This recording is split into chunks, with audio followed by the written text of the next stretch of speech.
I could stand on stage and talk about what's going on in industry, and I might accidentally say something brilliant. But why would I do that when I have a room full of industry experts? So with that in mind, I'd like to invite some of our panelists up this morning. So Gene, Nathan, Megan, Dave Turner, if you could join me on stage, that'd be great. Come on up.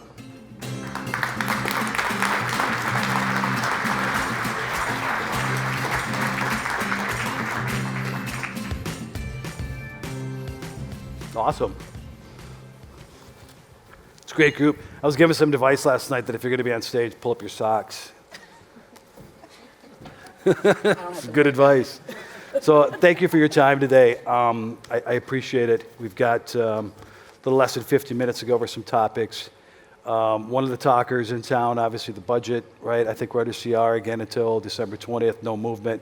I don't want to steal Lloyd's thunder, but even with that in mind, budget's going to be relatively flat, right? Civilian will be up a little bit, DoD will be down a little bit, so I don't think the budget pressures are going away. That's obviously one big talker in town.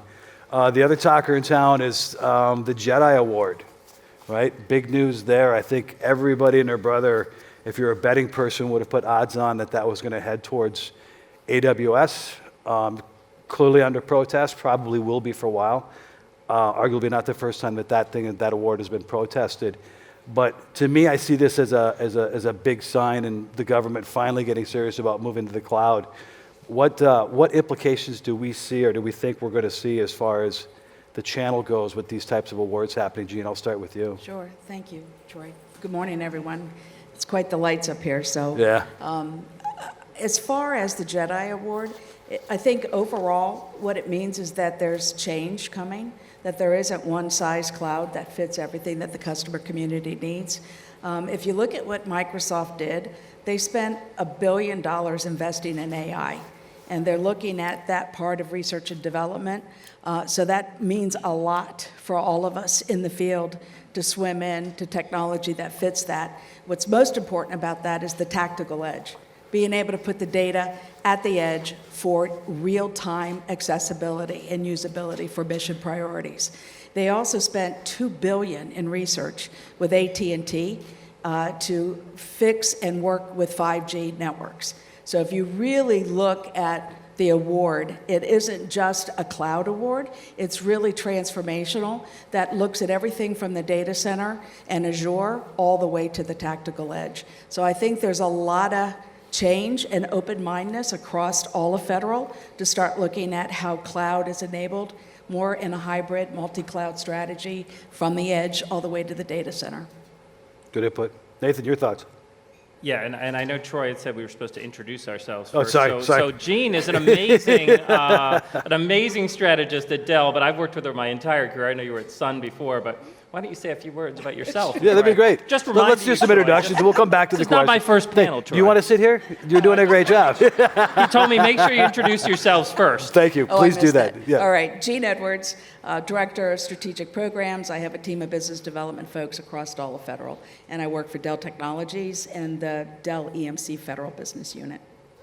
And this is how close we are with IMEX. I'm just trying to help out. Here, Thank you. my buddy Troy. But I appreciate that. yeah, and in my part-time job, my volunteer job, which some of you may see me at, I do a lot of FCA DC stuff, so I'm always doing these kind of panels. And in fact, I wanted to thank you for a great opening because I had never thought of doing the electric guitar. I'm a traditionalist, and I always push for us to do either the national anthem or the Pledge of Allegiance, and the electric guitar was definitely a new top experience for me. So that was an awesome way to start. So thank you for that. I do run in my day job. I run federal at Red Hat, and we are very, very happy to be here because you probably know about Red Hat and our technology, but what you may not know is we are very invested in the channel. So we do 100% of our government business through the channel. So you all who are out there in the audience are critically important to our go-to-market, and doing that all with IMEX is absolutely a pleasure. So getting into the JEDI Award, I think the DoD has certainly had avenues to get to both Amazon and Microsoft and IBM Cloud or others for many years, but they have been reticent to do it. So I think the awesome thing about the JEDI Award when it finally gets through is that I think that'll open up the floodgates. So I think it's important for all of us in the audience to not wait, and for all of us who are software or hardware providers, to be helping our customers get ready for that. That's certainly what we're doing at Red Hat. It's, helping those customers migrate or modernize their applications so that as soon as that award is finally available, they can get there. Or if they choose to go sooner, there are other vehicles that are available to them to get to cloud today. So I would say that was my advice to this austere group here. Well put. Megan, your thoughts? Great. Megan Steele, I'm with NetApp. I lead our state, local education and healthcare business, but predominantly have spent most of my career, I've been with the company 16 years, and predominantly have spent it mostly on the federal side, calling on the DoD and intelligence customers, so kind of can look at it from both perspectives. I think from the SLED perspective, I think a lot of states, agencies, counties, local entities do have FedRAMP requirements as well. So I think they'll kind of follow and watch what's going on with JEDI. Even though they may not be a direct user of that and consumer of that cloud, I think it will have an impact on the broader SLED market as well. So they'll be tracking that and kind of watching those metrics and watching those trends to see how they can leverage them in their day-to-day mission as well. Dave Turner, Hitachi Vantara Federal, and great company, and happy to have you here today. So we also go to market with fine partners in this room. And Troy, I really like the walk-up song. You could be in the Washington Nationals lineup at this point. That was great. I'm just saying. That was great. But so JEDI, the way we view JEDI is it will be transformational for the government. But if you're waiting for that award, you're going to miss out on a lot of opportunity. We've got a front row seat after that RainCloud transaction that we did into what's going on, and there is a ton of work going on without that contract vehicle. So I would position for it and wait for it, but if you're sitting by and not getting opportunities right now, you're really missing a market opportunity. Yeah, that's a good segue to my next question, actually. And obviously things don't move at the same pace in our world that they do in commercial, but we are seeing the change in consumption model conversations taking place, right? I'm sure the SIs are seeing it. We're seeing it. And it can be as simple as, funding base plus options to make the CapEx, dollar go further.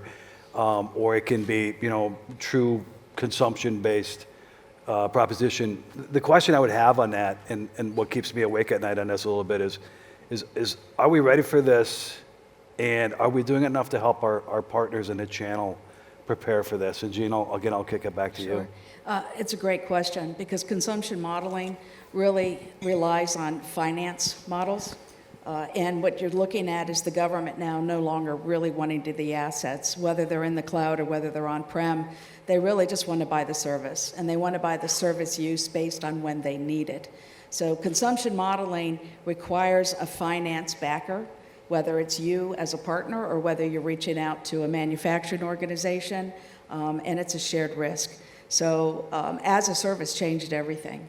It really went from pure purchase to a model of leasing all the way to just paying for what's actually being used. So service catalog and being able to buy what the government wants when they need it has changed the market space. Overall, I think it's going to be the standard going forward. I think the government is figuring out over and over again that they want to pay for what they're going to be using. We're also seeing transformation from a shared services business model to more managed services with as a service built into it. So as a service could mean all the way from just firm fixed price on a monthly basis for whatever they need, all the way to 3 years out on being able to support growth and financial models as they go forward. So I think it's here to stay. I also believe it's a shared risk for us as partners, for the FSI community across all the channels, including any reseller, any value-added services model that you might have, totally swims in, but work on the risk management partnership piece. That's really important for messaging. Solid advice. Would you see the same thing in the SLED space, Megan? Yeah, we are. I think the public hyperscalers, the way that we're seeing customers consume that has really opened up the door to procurement to think differently a little bit about how they consume their on-prem assets as well. And we're seeing it both in the education as well as the state and local space. Education, right, they're really looking to flatten those IT costs. It's hard to build an IT cost into a student's tuition if you have to plan for that every 3-year data center upgrade, right? I mean, they have those spikes. They're really looking to flatten those costs through an operational model to have predictable costs. I think on the state and local side, right, the days of, hey, we're going to buy 5 years up front with 3 to plus, with growth, right, and trying to predict that and making that investment today is a little bit archaic, right, especially at the way the pace of the industry is moving today from a technology perspective. If you make that investment, 2 years in, you're behind the times already, and now you're stuck with that asset for the next 3 to 5 years, depending on your schedule. So we're really seeing a need and a desire to consume services as needed, consume technologies as they become available, and really have that flexibility.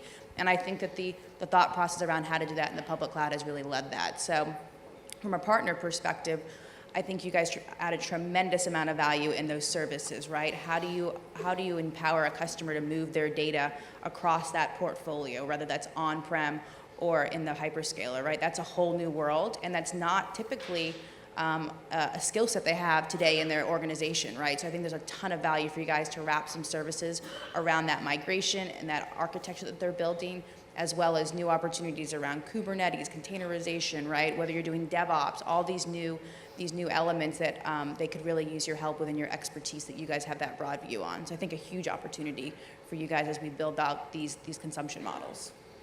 So let's double click on that for a second. We've talked about modernization, and I think it's inside of IMIX, we've talked about this. Modernization is not going to happen entirely on-prem. Let's face it, it's not going to happen for a commercial organization. It's certainly not going to happen for a public sector organization. So this X as a service model that we're seeing, I think we're seeing an increase in that. How's the channel? I mean, Dave, I'll go back to you. How are we helping the channel address that? Because again, when I look at some of the partners that we deal with, that being in that X as a service model isn't their normal bailiwick. No, right? That's right. And there's a lot of money out there as a service. And when I talk to customers, they range from those that have done it and they know exactly what they want. And there are some good examples with folks like DISA. They do it well. But then there's other customers that think they want it, but they're not really sure what it means to them. So my first recommendation to you is come in with a perspective. If you ask them, well, what do you need? You're not going to get a great answer. Go in with a perspective. Go in with examples that you know their environment and you know their mission. And if you walk in there with those examples, you will accelerate that conversation. The second thing I would recommend is know what your business strategy is from a partner perspective. I can give you as a service offerings where I am putting the hardware on the floor and the software and the services, and you can resell it. But if you would also like to buy things from a company like ours and you turn it into a service, you could do that too. But that's really a strategic question that you need to answer yourselves before you go in and have the conversation, so that you know what you're getting from the manufacturing folks, and that helps to frame the conversation with the customers. But go in with some examples. I meet with CIOs, and they are really looking for bespoke as a service. So you have to be able to design it with them to meet those needs as they move down this journey. But there's definitely opportunity out there to do this, Troy. Yeah, you're passionate about it. I love that. Any follow-up on that, Nathan? Yeah, sure. I mean, I think one of the things we've seen, if you read the news when IBM acquired Red Hat, a lot of it talked about the value of our hybrid cloud solution, OpenShift. And that is true, that we provide an absolute huge value in terms of helping customers with their on-prem as well as their cloud workloads. But a CTO customer of ours told us, so I'll tell you all as advice, that none of them want to hear about hybrid, right? They want you to tell them how you can get them to public cloud faster. Now, the reality is, as a trusted advisor partner that you are to the customer, the reality is they need hybrid, right? And they need to have this mixed environment of both managed services, but some things on-prem. They need to be able to get data between them. So there's a huge opportunity for both the managed service offerings as well as the cloud deployed offerings, and as well as the on-prem infrastructure, because those customers are definitely going to have those workloads. But from a messaging standpoint, I think it's important for all of you, and we take this to heart now, to talk about how do we get you to cloud faster? But the reality is, they're going to need those messaging capabilities to get data from on-prem data sources to the cloud. They're going to need to integrate with managed services as well as with other multiple cloud offerings. So that's what we've seen. Awesome. So we talked about cloud. I want to switch into technology a little bit, and I'd mentioned it in my intro. And again, not comparing commercial with public sector, but AI is a big topic on everybody's mind. Obviously, people see the benefit, and knowing that the adoption is probably, again, going to be a little bit slower.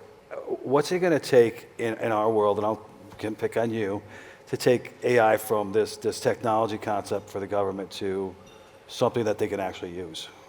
So there's a couple angles to that question. And one important one is that for the first time, the budget has actual dollars for fiscal year 20, and it's tied to mission mandatory programs for research and development around AI, machine learning, and data analytics. 4 agencies in civilian alone have $1 billion for investment, and again, it's R&D. What's important about that is you build, you test, you rebuild, you retest, and it allows you to actually get bias and more towards the real mission of what AI is supposed to do. So that money needs to be in research and development. On the DoD side, just the JOC has over $2 billion to spend. DARPA and the IC community has over $4 billion more dollars. So that money, whether we're in CR or not, is going to stay at the table. The Chinese threat is too grand, it's too big. They're ahead of us, both in finance applications and facial recognition. So we need to empower key companies that have data scientists that truly understand how to build applications for the future to start looking at both the platforms and the software development going forward.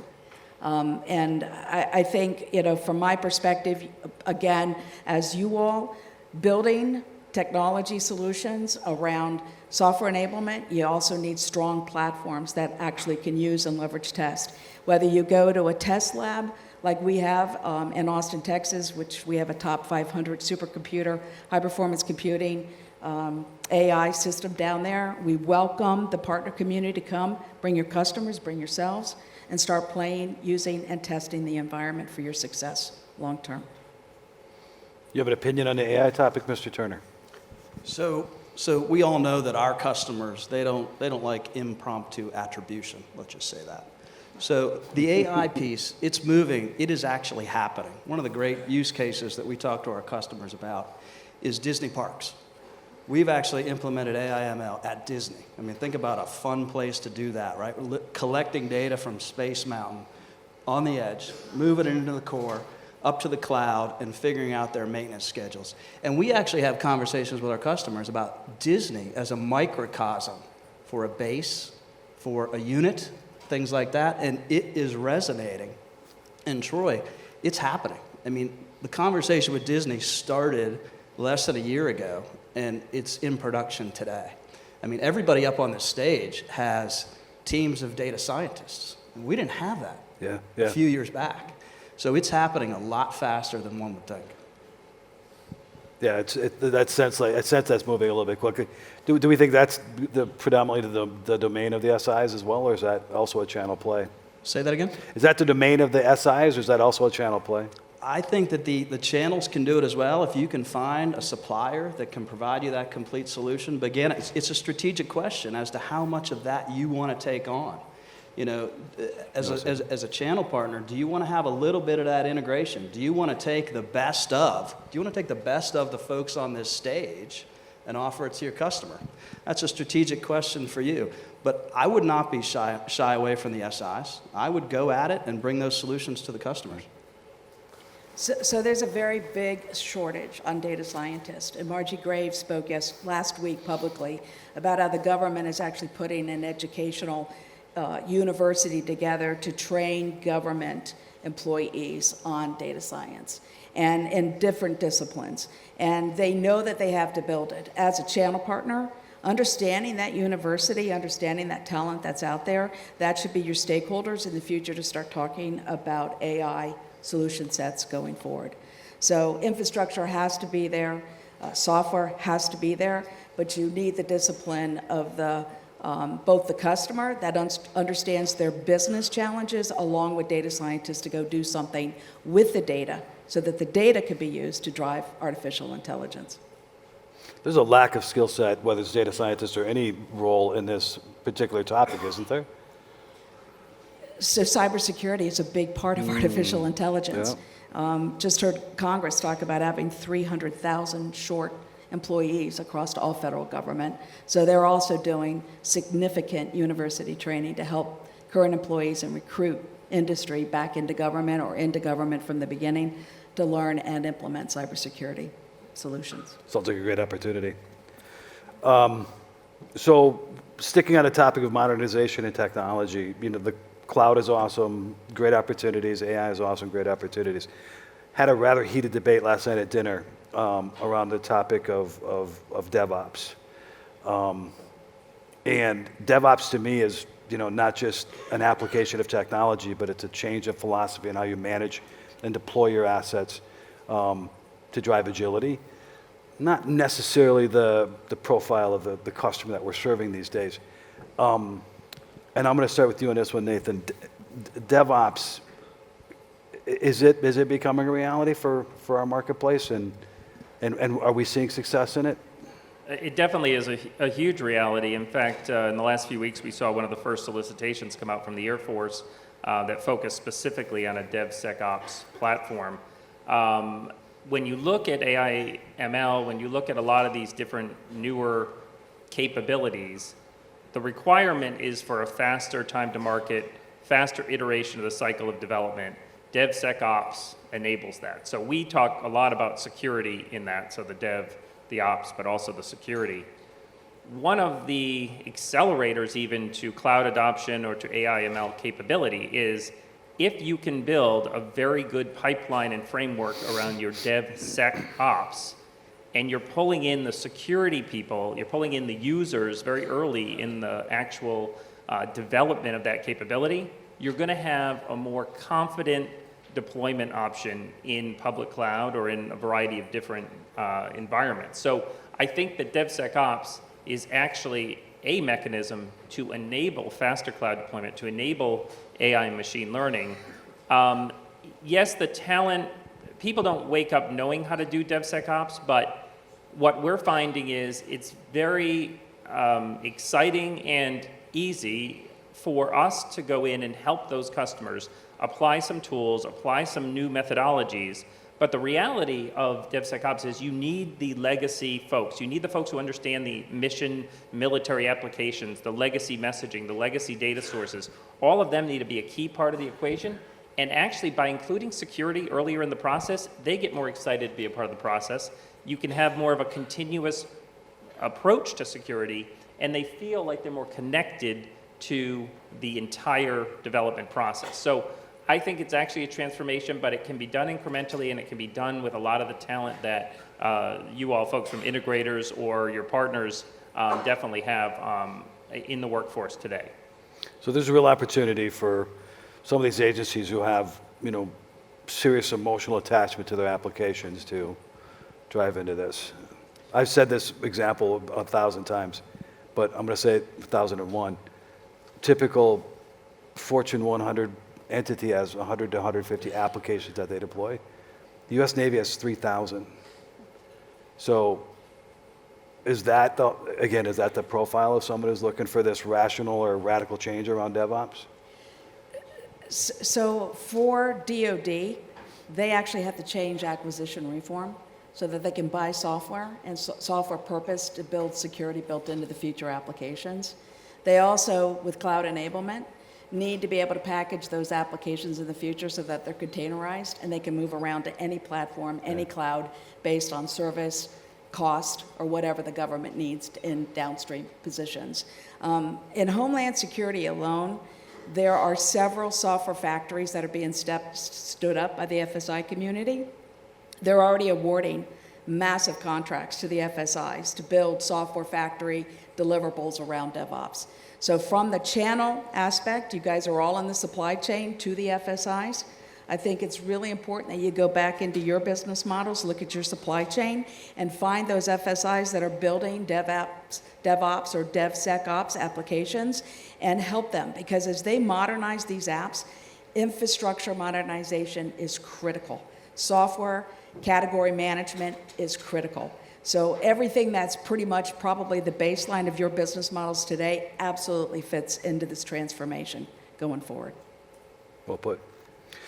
Anything else in DevOps before we switch gears? I'll just chime in quickly from, I think, the state and local perspective. One thing that I think is a little bit different on the state and local versus the Fed side that I've seen is that the state and local community is much closer to the voter, right? They're much closer to public outcry, but they also have the federal pressures because they get the mandates of things that they have to meet based on those federal dollars that are being flowed down to them.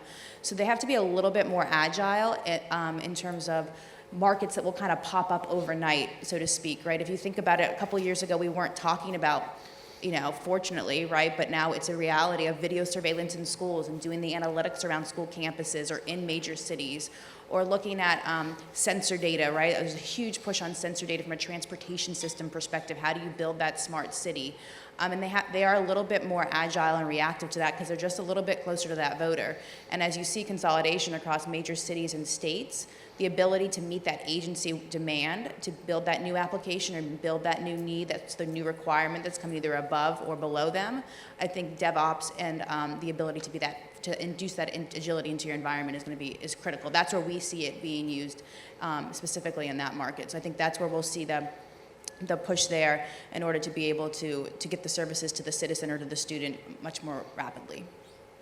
Let's stay on that topic for a second. So we're seeing a lot more blending around these technology areas in the solution sets, smart cities, cyber. I mentioned a ransomware thing earlier. Are we seeing the budget dollars start to flow in these areas? When you look at the state spending there, is it a lot more aligned with the mandates from? Absolutely, I would say. I mean, don't tell my Fed peers that I'm getting Fed dollars to be booked against the SLED dollars, right? But absolutely, there's mandates. If you look at any major state budget, I mean, basically 50% of it is health and human services, right? So if you're looking to get into the SLED market, just start there, right? There's a tremendous amount of opportunity in the way that they're modernizing those applications and legacy infrastructures and how do you integrate the cloud and security, right?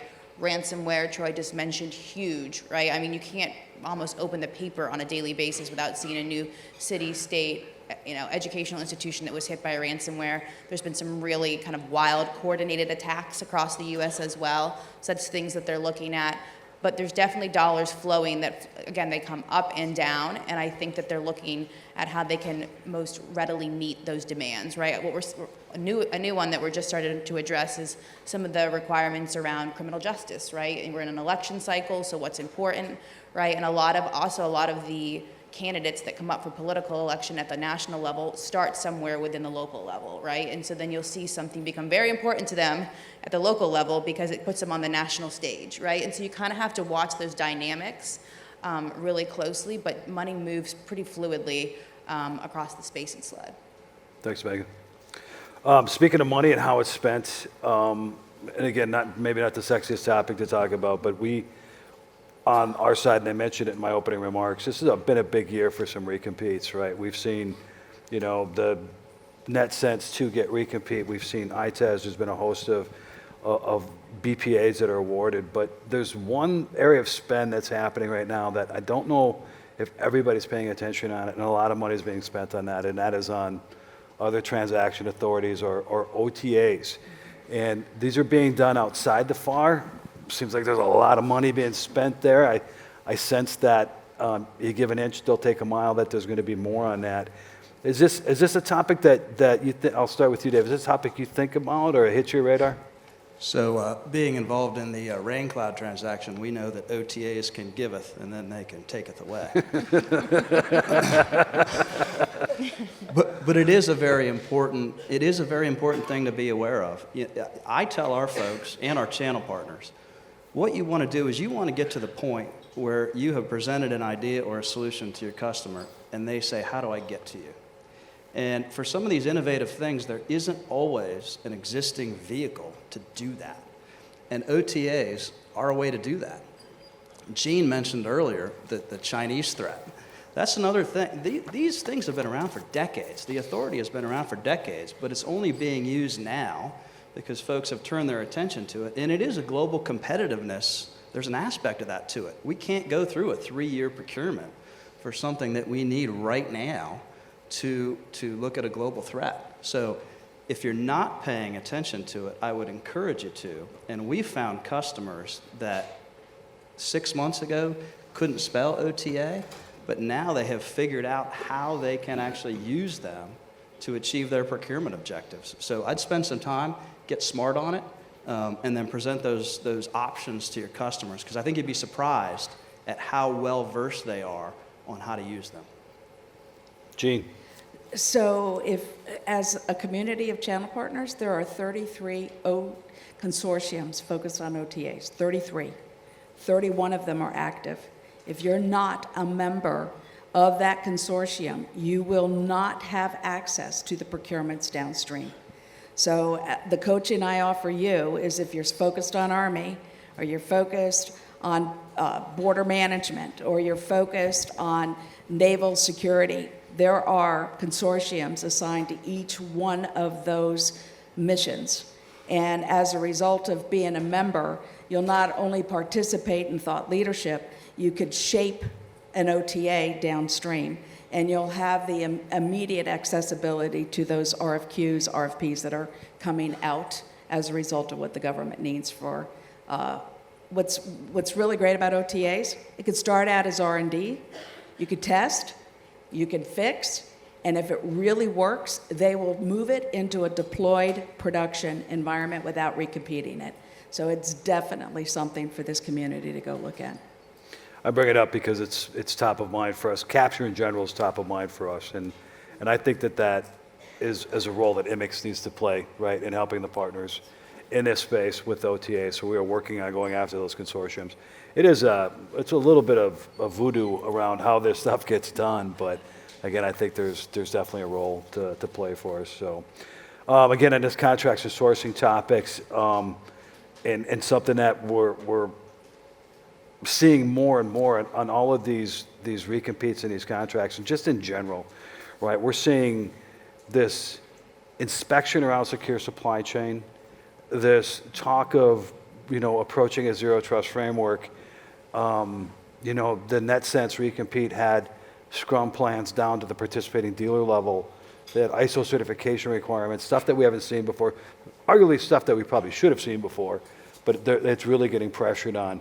You guys seeing the same thing in your business? You hearing about this? I mean, what are your thoughts on this? We work a lot on trying to ensure a trusted supply chain for the customers. I talked about that from a DevSecOps perspective.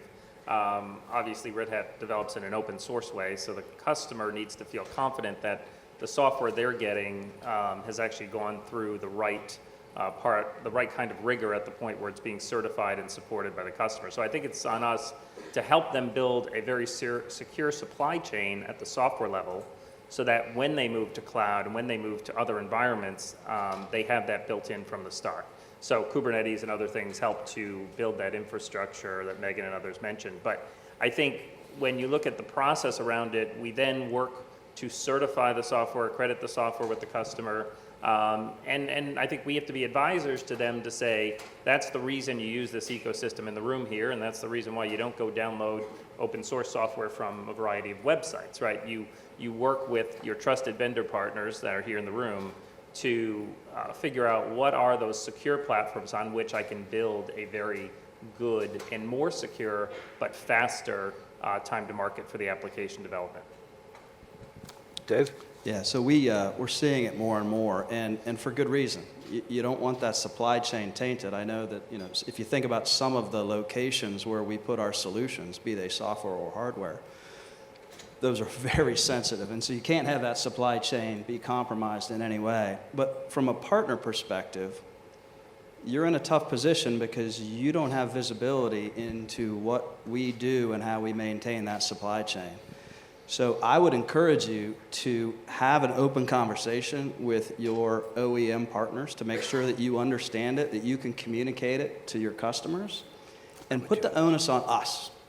We've invested quite a lot of money into making sure that ours is very secure, but you're unable to do that. So put the onus on the manufacturer to do that. Let us tell you how we've done that, even down to the line item in some instance. So put that on us. Have that conversation early so that you can communicate to your customers that indeed the supply chain is secure. Gene? So right now, for any procurement that I'm seeing, they're cross-referencing NIST standards, FIPS compliance, and other things. I think the IC community for the last 30-plus years, starting with the Rainbow Books, has now transitioned itself through FedRAMP, which we'll talk more about, FITARA, which is a scorecard, which is now including cybersecurity.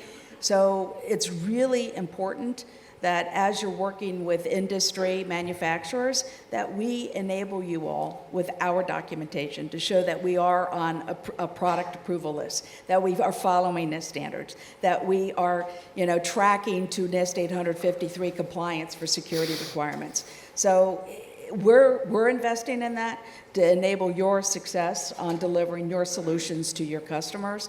And I would see that you guys are prepared to follow all of those documents and have answers to them. If you're selling into the VA now, you've probably been selling into it for years, they have had strict regulations around security and their business priorities for years. If you don't read and understand all their documents, you're probably not going to win.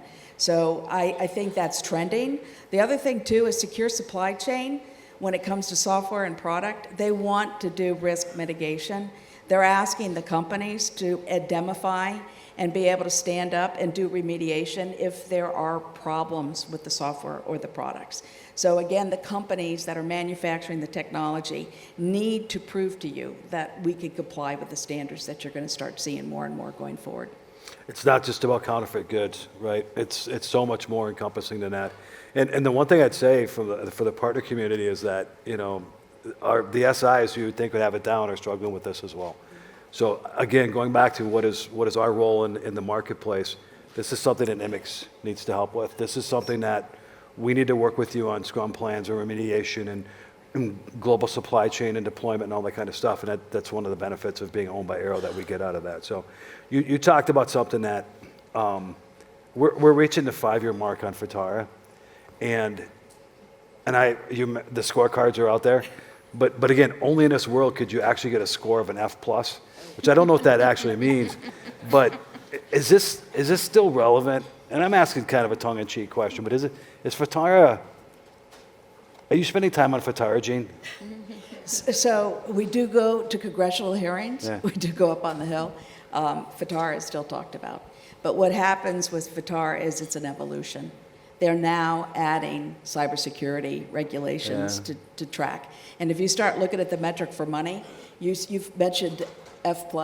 Okay, they're still getting an A only if they meet this much of the criteria. Yeah. So I think for us, you have to trend FITARA in reference to what's important to your customer. At first it was data center consolidation. Then it was optimization around IT modernization. And now it's cybersecurity. So you have to watch it because Congress puts it on the table. The agencies are still required to do the scorecards. And in all honesty, for the community here, if you're into cybersecurity in any way, form, or fashion for your services or your product to service delivery, it's really a fundamental to understand how these solutions are being monitored for gaps and gap analysis that goes back to secure supply chain and risk mitigation. So it's all connected. It's not going to go away. All right. I thought you were going to tell me something different, but thanks for that, Gene. Sorry about that. We can help you, though. So a couple more questions here, and this will be for everybody really. And I did ask some questions of our partners in advance of this. So one of the pieces of feedback we got is that partners are seeing RFQ requirements that are for more than just a single point product solution or a strategy, and that maybe sometimes they feel a little frustration in that, typically all of our job is to don't sell them what they want, sell them what we got, and that embracing that multi-vendor approach with the suppliers can be a little bit difficult on that. So I just want to get your opinions on that and any guidance you might have to the partner community, and I'll start with you on that, Dave. Yeah. We are seeing that as well, and a lot of that is because the customers don't want to go through multiple procurements. They want to be able to buy once. And I would encourage you to do the best of breed for your customer. Because if you listen to me or the other folks on the stage, and there really is a multi-vendor approach that's going to win, you have to do that. You owe that to your customers. I also think that it helps you move up the value chain for that customer. It gives you a little bit of that integration capability so that you're able to deliver for those customers. But if I say that our solutions, you should go with all of those, you're probably going to lose, and we all would, if the customer really wants a multi-vendor solution. So I would ask you to step up and be that company that's going to bring all of us together for your customer. And it will increase your win rate, and you'll get more dollars coming in the door. Megan, your thoughts on this? I mean, you've got some great experience on both sides of it, so. Sure. Yep, I echo that point that David just made, right? I think that's why it's so critical, just the integration points that we're all building into our portfolios now to integrate into the on-prem solutions that are partners, competitors, and or going into the hyperscaler cloud. I think that's what I'm seeing customers demand, because to your point, they don't want to do 3 procurements. They want to do 1 procurement. It's painful enough as it is, right? And they want to be, and they're looking for speed and agility. And so I think just always being open and honest with your vendor community and all having a really good conversation. I think we're all, intelligent human beings, and we know, sell what you got, right? But I think at a certain point, we too want to service the customer in the best way, because we don't want a black eye for selling them something that didn't meet their needs, right? And so I think just be open and honest and candid in the conversations. Think about serving the mission first, right? And then how can you bring speed and agility through the procurement process, or building a total solution to be sold to them versus the piecemeal. I think they'll just find a tremendous amount of value in the partner community from that perspective. Nathan? Yeah, I totally agree. I mean, my team is out there talking about DevSecOps, talking about moving to containers, moving to cloud, and absolutely when we do that, we're recommending a suite of software that is not our own. And if my team wants to be a trusted advisor to the customer, they're absolutely talking about other key components in CI/CD or security or other pieces of the equation to create a solution. On top of that, of course, you've got the providers and the hardware and everything else that a customer wants presented as part of a solution. And that's why we go to market 100% through the channel and work with IMIX exactly to do that, right? So, the customer definitely wants a suite. They want a solution. They even want really a vertical industry solution, but in a whole bunch of the requirements, they at a minimum want the products that they're going to need to build that technical solution all in one contract vehicle. Yeah. You get what they're saying though, right, Gene? I mean, they get pushed a little bit, just I want to spend all to myself, right? Well, so solution architects are hard to find, and when you got the right one, they'll not only understand the customer challenge, the customer investments that they've already made, but they'll allow the organizations that are here on this stage to come in and be able to assess what really needs to be modernized, or where you can complement without ripping apart and starting over. How many of us walk into any customer and have a greenfield? Never. It never happens, right? So there's collaboration across the board for all of it. I mean, in my 30-year career, I've worked with all these companies, not always happily, but you have to coexist, right? We have a place, and I think the government needs this kind of competition.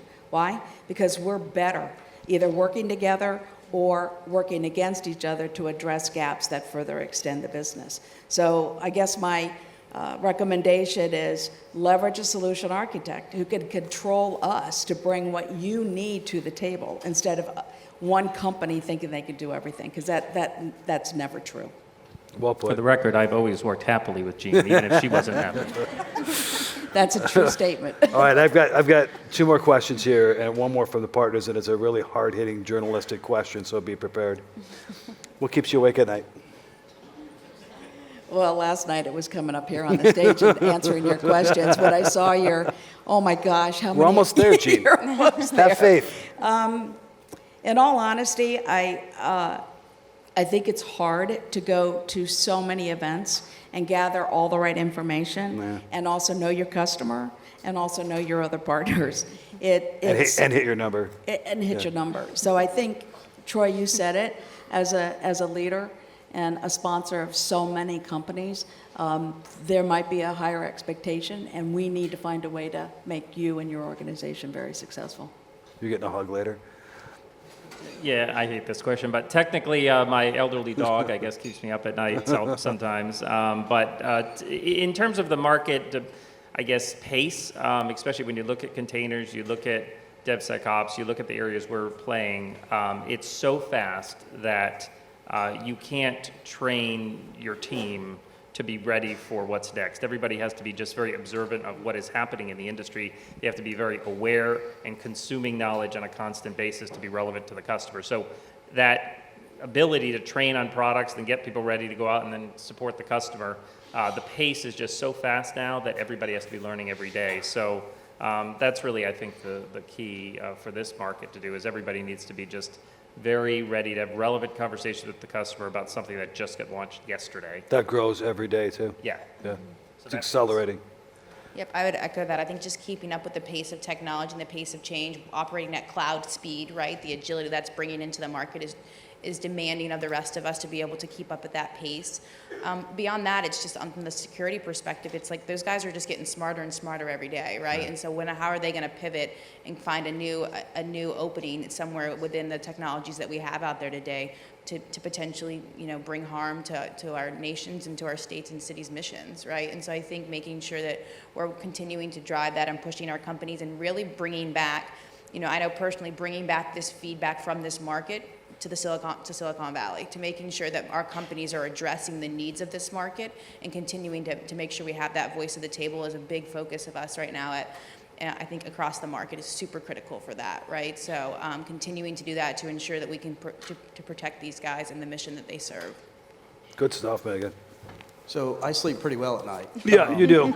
But my team doesn't necessarily. But I think one of the challenges is, and it's what everyone talked about here, but is the pace of change.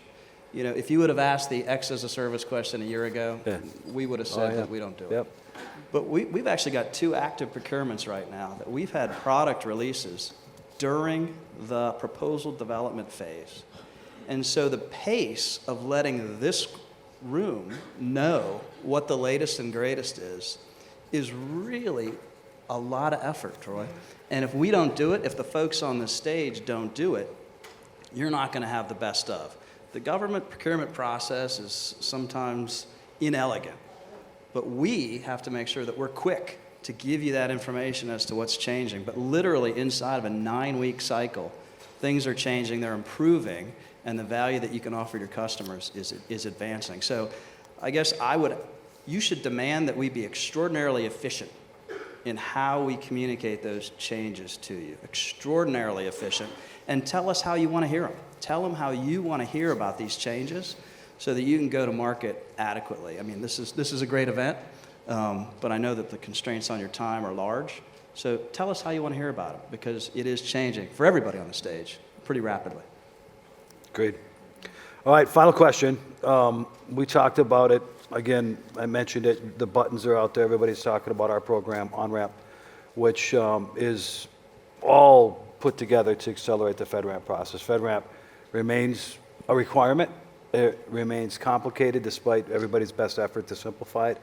And I don't see that going away. Talking to some of the things that Megan mentioned, the attack vectors in a target-rich environment continues around cyber. And I don't see them coming in and simplifying the requirements around FedRAMP. So where does FedRAMP authorization rank in your priorities? And give me your thoughts on FedRAMP, Gene. So from Dell Technologies' perspective, EMC to Dell, VirtuStream was a part of that equation. VirtuStream was set up to create an enabled cloud solution for SAP with SAP HANA. And it actually went through the FedRAMP Joint Authorization Board, which brought DoD, GSA, and Homeland Security together for shared service certifications. The journey behind the scenes, if you peel all that back, I agree with Troy. FedRAMP's never going to go away. But why is that important to you all?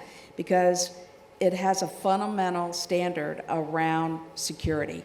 If you're going to create a system security plan, whether it's network, infrastructure, and/or applications that fit into a management facility over whatever you're selling, it is a standard. that was built out of the IC community that came to DoD and standardized it across the civilian agencies. So fundamentally, the Amazons and the Azures have followed FedRAMP. They've embedded DoD their security resource guide, so now they can actually go way above security high. They actually can do impact level 5 and impact level 6 Well, level for 6, truly yeah. classified and cross-intel black agency collaboration. I'm not saying you all have to be aware of that, but if you're going to build solutions that are going to be ATO'd inside of an agency or ATO'd for cross-agency collaboration, the fundamentals of what FedRAMP brings to the table for you all around putting a system security plan together it's tremendous. It'll really help you collaborate with the customer and get through those certifications around cybersecurity a whole lot quicker. Well put. Nathan? Yeah, so we at Red Hat, we're very much a software provider that, our software can run in the cloud, it can run on-prem. But what customers came to us and said is, hey, we want to use your OpenShift platform tomorrow, right? We want to do DevSecOps tomorrow. We want to log in, we want to see containers, we want to actually get that running in quick time to market. So the company stood up OpenShift Online, which is a software as a service, where folks can go to do that. We are a great example of that in that OROC, our partner here, took that offering and then put it through FedRAMP as an offering to the government. So they are providing that as a service, FedRAMP moderate and high, and absolutely now when I have reps who have a customer especially that needs those requirements that wants to do something tomorrow, the answer is you can do it, right? If you want to later implement and get ATO for a different system that you actually stand up the software infrastructure yourself, whether that be in a cloud environment or on-prem, you can do that as well. But to get started tomorrow, FedRAMP, we absolutely have it, and OROC helped us, or OROC got there for us with our support. Works well because they're helping us too.